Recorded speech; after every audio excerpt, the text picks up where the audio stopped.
ओम नमः शिवाय। हमने अध्याय 10 पूर्ण किया है। अभी हम अध्याय 11 शुरू करने जा रहे हैं। शिव पूजन की विधि तथा उसका फल, ये अध्याय 11 है।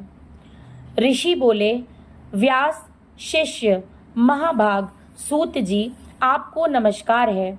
आज आपने भगवान शिव की बड़ी अद्भुत एवं परम पावन कथा सुनाई है।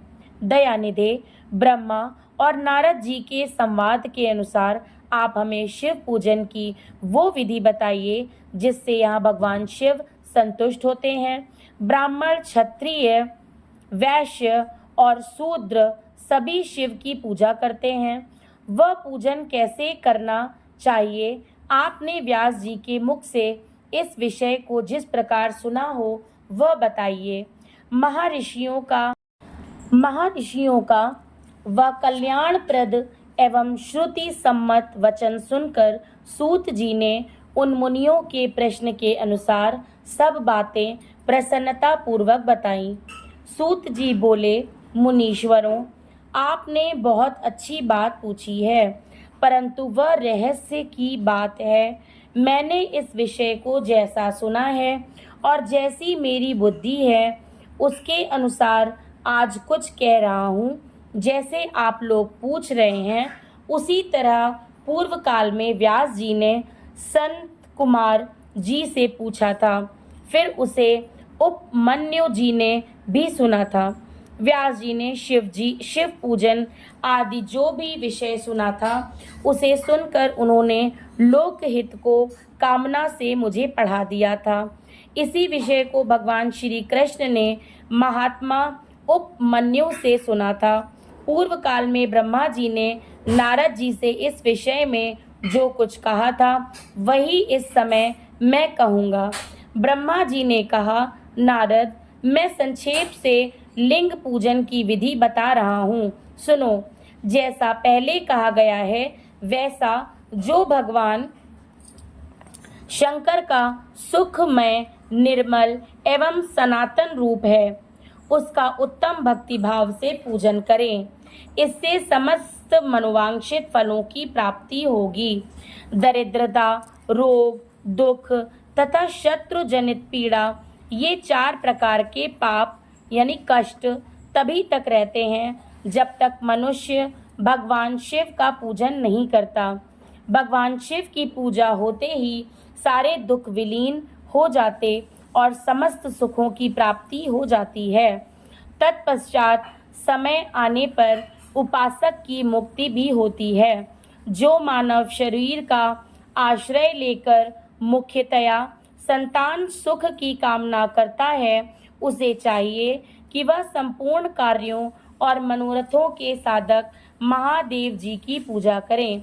ब्राह्मण, क्षत्रिय, वैश्य और शूद्र भी संपूर्ण कामनाओं तथा प्रयोजनों की सिद्धि के लिए क्रम से विधि के अनुसार भगवान शंकर की पूजा करें।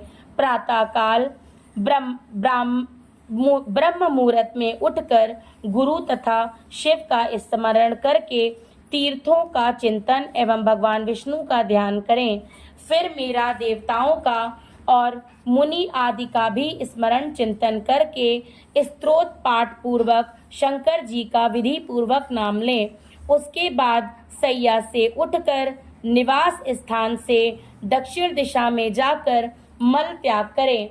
मुने एकांत में मलोत्सर्ग करना चाहिए। उससे शुद्ध होने के लिए जो विधि मैंने सुन रखी है उसी को आज कहता हूँ। मन को एकाग्र करके सुनो। ब्राह्मण गुदा की शुद्धि के लिए उसमें 5 बार शुद्ध मिट्टी का लेप करें और धोएं। क्षत्रिय 4 बार, वैश्य 3 बार और शूद्र 2 बार विधि पूर्वक गुदा की शुद्धि के लिए उसमें मिट्टी लगाएं। लिंग में भी एक प्रकार प्रयत्न पूर्वक मिट्टी लगानी चाहिए। तत्पश्चात बाएं हाथ में 10 बार और दोनों हाथों में 7 बार मिट्टी लगाकर धोएं। तात प्रत्येक पैर में 3-3 बार मिट्टी लगाएं। फिर दोनों हाथों में भी मिट्टी लगाकर धोएं। स्त्रियों को शूद्र की ही भांति अच्छी तरह मिट्टी लगानी चाहिए। हाथ पैर धोकर पूर्ववत शुद्ध मिट्टी लें और उसे लगाकर दांत साफ करें। फिर अपने वर्ण के अनुसार मनुष्य दतवन करें। ब्राह्मण को 12 अंगुल की दतवन करनी चाहिए, क्षत्रिय 11 अंगुल, वैश्य 10 अंगुल और शूद्र 9 अंगुल की दतवन करें। ये दतवन का मान बताया गया है। मनु स्मृति के अनुसार काल दोष का विचार करके ही दतवन करें या त्याग दें। तात षष्ठी, प्रतिपदा, अमावस्या, नवमी, व्रत का दिन, सूर्यास्त का समय, रविवार तथा श्राद्ध दिवस ये दंत धावन के लिए वर्जित हैं। इनमें दतवन नहीं करना चाहिए। दतवन के पश्चात तीर्थ यानी कि जलाशय आदि में जाकर विधि पूर्वक स्नान करना चाहिए। विशेष देश काल आने पर मंत्रोच्चारण पूर्वक स्नान करना उचित है। स्नान के पश्चात पहले आचमन करके व धुला हुआ वस्त्र धारण करें। फिर सुंदर एकांत स्थल में बैठकर संध्या विधि का अनुष्ठान करें। यथा योग्य संध्या विधि का पालन करके पूजा का कार्य आरंभ करें। मन को सुस्थिर करके पूजा गृह में प्रवेश करें। वहां पूजन सामग्री लेकर सुंदर आसन पर बैठें। पहले न्यास आदि करके क्रमशः महादेव जी की पूजा करें।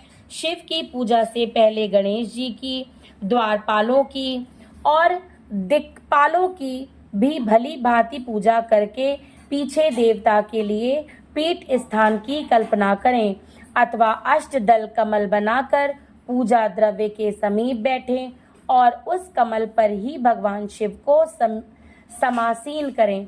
तत्पश्चात 3 आचमन करके पुनः दोनों हाथ जोड़कर धोकर 3 प्राणायाम करके मध्यम प्राणायाम अर्थात कुंभक करते समय त्रिनेत्रधारी भगवान शिव का इस प्रकार ध्यान करें।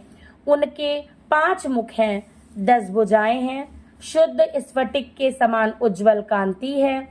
सब प्रकार के आभूषण उनके श्री अंगों को विभूषित करते हैं तथा वे व्याघ्र चर्म की चादर ओढ़े हुए हैं। इस तरह ध्यान करके यह भावना करें कि मुझे भी इनके समान ही रूप प्राप्त हो जाए। ऐसी भावना करके मनुष्य सदा के लिए अपने पाप को भस्म कर डाले। इस प्रकार भावना द्वारा शिव का ही शरीर धारण करके उन परमेश्वर की पूजा करें। शरीर शुद्धि करके मूल मंत्र का क्रमशः न्यास करें अथवा सर्वत्र प्रणव से ही षष्टांग न्यास करें। ओम अध्यादि रूप से संकल्प वाक्य का प्रयोग करके फिर पूजा आरंभ करें। पाद्य, अर्घ्य और आचमन के लिए पात्रों को तैयार करके रखें। बुद्धिमान पुरुष विधि पूर्वक भिन्न भिन्न प्रकार के 9 कलश स्थापित करें। उन्हें कुशाओं से ढक कर रखें और कुशाओं से ही जल लेकर उन सब का प्रोक्षण करें। तत्पश्चात उन सभी पात्रों में शीतल जल डालें। फिर बुद्धिमान पुरुष देखभाल कर प्रणव मंत्र के द्वारा उनमें निम्नांकित द्रव्यों को डालें। खस और चंदन को पाद्य पात्र में रखें। चमेली के फूल, शीतल चीनी, कपूर, बड़की, जड़ तथा तमाल इन सब को यथोचित रूप से कूट पीसकर चूर्ण बना लें और आचमनीय के पात्र में डालें। इलायची और चंदन को तो सभी पात्रों में डालना चाहिए। देवादिदेव महादेव जी के पार्श्व भाग में नंदीश्वर का पूजन करें। गंध, धूप तथा भांति भांति के दीपों द्वारा शिव की पूजा करें। फिर लिंग शुद्धि करके अपने मनुष्य प्रसन्नता पूर्वक मंत्र समूहों के आदि में प्रणव तथा अंत में नमः पद जोड़कर उनके द्वारा इष्ट देव के लिए यथोचित आसन की कल्पना करें। फिर प्रणव से पद्मासन की कल्पना करके यह भावना करें कि इस कमल का पूर्व दल साक्षात अणिमा नामक ऐश्वर्य रूप तथा अविनाशी है, दक्षिण दल लद्दिमा है, पश्चिम दल महिमा है, उत्तर दल प्राप्ति है, अग्निकोण का दल प्राकाम्य है, नैत्य कोण का दल ईश्वरीय तत्व है, व्याव्य कोण का दल वशिष्ठत्व है, ईशान कोण का दल सर्वज्ञत्व है और उस कमल की कर्णिका को सोम कहा जाता है। सोम के नीचे सूर्य है, सूर्य के नीचे अग्नि है और अग्नि के नीचे धर्म आदि के स्थान हैं। क्रमशः ऐसी कल्पना करने के पश्चात चारों दिशाओं में अव्यक्त महत्वत्व, अहंकार तथा उनके विकारों की कल्पना करें। सोम के अंत में सतत्व, रज और तम इन तीनों गुणों की कल्पना करें। इसके बाद सद्योजातम प्रपाद्यामि इत्यादि मंत्र से परमेश्वर शिव का आवाहन करके ओम वामदेवाय नमः इत्यादि वामदेव मंत्र से उन्हें आसन पर विराजमान करें। फिर ओम तत्पुरुषाय विद्महे इत्यादि रुद्र गायत्री द्वारा इष्ट देव का सानिध्य प्राप्त करके उन्हें अघोरेभ्यो अथ इत्यादि अघोर मंत्र से वहां निरुद्ध करें। फिर ईशानः सर्व विद्यानामम इत्यादि मंत्र से आराध्य देव का पूजन करें। पाद्य और आचमनीय अर्पित करके अर्घ्य दें। तत्पश्चात गंध और चंदन मिश्रित जल से विधि पूर्वक रुद्रदेव को स्नान कराएं। फिर पंचगव्य निर्माण की विधि से पांचों द्रव्यों को एक पात्र में लेकर प्रणव से ही अभिमंत्रित करके उन मिश्रित गव्य पदार्थों द्वारा भगवान को नहलाएं। तत्पश्चात पृथक पृथक दूध, दही, मधु, गन्ने के रस तथा घी से नहलाकर समस्त अभीष्टों के दाता और हितकारी पूजनीय महादेव का प्रणव के उच्चारण पूर्वक पवित्र द्रव्यों द्वारा अभिषेक करें। पवित्र जल पात्रों में मंत्रोच्चारण पूर्वक जल डालें। डालने से पहले साधक श्वेत वस्त्र से उस जल को यथोचित रीति से छान लें। उस जल को तब तक दूर ना करें जब तक इष्ट देव को चंदन ना चढ़ा लें। तब सुंदर अक्षतों द्वारा प्रसन्नता पूर्वक शंकर जी की पूजा करें।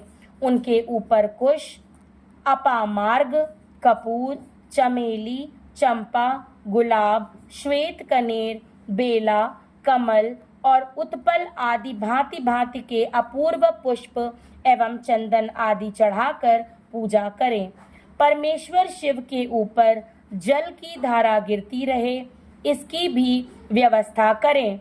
जल से भरे भांति भांति के पात्रों द्वारा महेश्वर को नहलाएं। मंत्रोच्चारण पूर्वक पूजा करनी चाहिए। वह समस्त फलों को देने वाली होती है।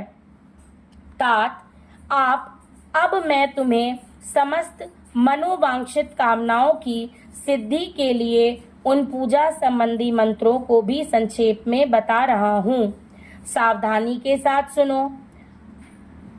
पावमान मंत्र से, वाड्य में इत्यादि मंत्र से, रुद्र मंत्र तथा नील रुद्र मंत्र से, सुंदर एवं शुद्ध पुरुष सुक्त से, श्री सुक्त से, सुंदर अथर्व शीस्त्र के मंत्र से, आनो भद्रा इत्यादि शांति मंत्र से, शांति संबंधी दूसरे मंत्रों से, भारुंड मंत्र और अरुंड मंत्रों से अर्थाभीष्ट साम तथा देवव्रत साम से, अभित्वा इत्यादि रथंतर साम से, पुरुष सूक्त से, मृत्युंजय मंत्र से तथा पंचाक्षर मंत्र से पूजा करें। 1 सहस्त्र अथवा 101 जल धाराएं गिराने की व्यवस्था करें। यह सब वेद मार्ग से अथवा नाम मंत्रों से करना चाहिए। तदंतर भगवान शंकर के ऊपर चंदन और फूल आदि चढ़ाएं। प्रणव से ही मुखवास यानी कि तांबुल आदि अर्पित करें। इसके बाद जो स्फटिक मणि के समान निर्मल, निष्कल, अविनाशी, सर्वलोक कारण, सर्वलोकमय परम देव हैं, जो ब्रह्मा, रुद्र, इंद्र और विष्णु आदि देवताओं की भी दृष्टि में नहीं आते, वेदवेत्ता विद्वानों ने जिन्हें वेदांत में मनवाणी के अगोचर बताया है, जो आदि, मध्य और अंत से रहित तथा समस्त रोगियों के लिए औषध रूप हैं, जिनकी शिव तत्व के नाम से ख्याति है तथा जो शिवलिंग के रूप में प्रतिष्ठित हैं, उन भगवान शिव का शिवलिंग के मस्तक पर प्रणव मंत्र से ही पूजन करें। धूप, दीप, नैवेद्य, सुंदर तांबुल एवं सुरम्य आरती द्वारा यथोक्त विधि से पूजा करके स्तोत्रों तथा अन्य नाना प्रकार के मंत्रों द्वारा उन्हें नमस्कार करें। फिर अर्घ्य देकर भगवान के चरणों में फूल बिखेरें और साष्टांग प्रणाम करके देवेश्वर शिव की आराधना करें। फिर हाथ में फूल लेकर खड़ा हो जाएं और दोनों हाथ जोड़कर निम्नांकित मंत्र से सर्वेश्वर शंकर की पुनः प्रार्थना करें।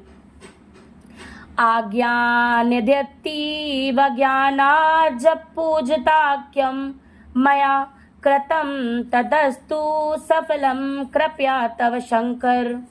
कल्याणकारी शिव, मैंने अनजान में अथवा जानबूझकर जो जप पूजा आदि सत्कर्म किए हों, वे आपकी कृपा से सफल हों। इस प्रकार पढ़कर भगवान शिव के ऊपर प्रसन्नता पूर्वक फूल चढ़ाएं। स्वस्ति वाचन करके नाना प्रकार की आशी ही प्रार्थना करें। फिर शिव के ऊपर मार्जन करना चाहिए। मार्जन के बाद नमस्कार करके अपराध के लिए क्षमा प्रार्थना करते हुए पुनरागमन के लिए विसर्जन करना चाहिए। इसके बाद आद्या से आरंभ होने वाले मंत्र का उच्चारण करके नमस्कार करें। फिर संपूर्ण भाव से विभोर हो इस प्रकार प्रार्थना करें। शिवे भक्ति शिवे भक्तिर्भर्वे भवे, अन्यथा शरणं नास्ति त्वमेव शरणं मम त्वमेव। प्रत्येक जन्म में मेरी शिव में भक्ति हो, शिव में भक्ति हो, शिव में भक्ति हो। शिव के सिवा दूसरा कोई मुझे शरण देने वाला नहीं। महादेव, आप ही मेरे लिए शरणदाता हैं। इस प्रकार प्रार्थना करके संपूर्ण सिद्धियों के दाता देवेश्वर शिव का पराभक्ति के द्वारा पूजन करें। विशेषतः गले की आवाज से भगवान को संतुष्ट करें।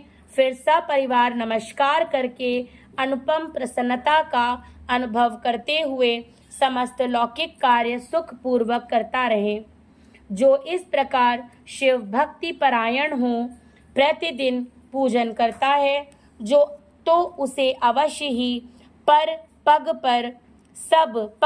पर सब प्रकार की सिद्धि प्राप्त होती है। वह उत्तम वक्ता होता है तथा उसे मनोवांछित फल की निश्चय ही प्राप्ति होती है। रोग, दुख, दूसरों के निमित्त से होने वाला उद्वेग, कुटिलता तथा विष आदि के रूप में जो कष्ट उपस्थित होता है, उसे कल्याणकारी परम शिव अवश्य नष्ट कर देते हैं।